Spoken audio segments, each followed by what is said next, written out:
Yes, I think 7A is very much a possibility down the road once the math works. I've shared this with you before. Currently have about 250 in 6A, about 250 schools in 5A. So when you combine those two together, that's 500 schools. About as low as we can go and still make the map work, given the glorious 265,000 square miles that is the state of Texas, is about 200 schools.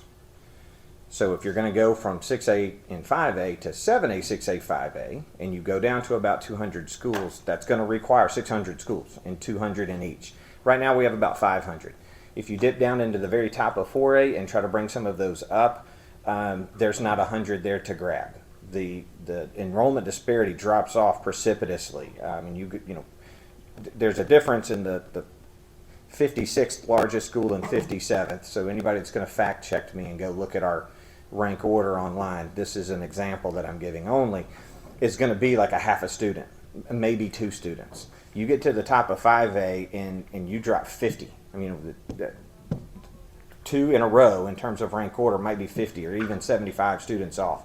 It drops significantly. So there's just not 600 schools there, which we think is about the minimum we would need to create 3 conferences out of 2. So as the state grows, and we are a fast growth state, 7A is very much still a possibility, but not for some time, and then not till we see that growth.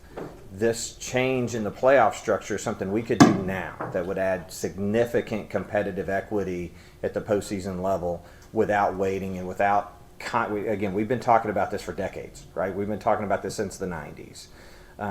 Getting something better for other sports now rather than waiting for that math to work for 7A was a much better way to go.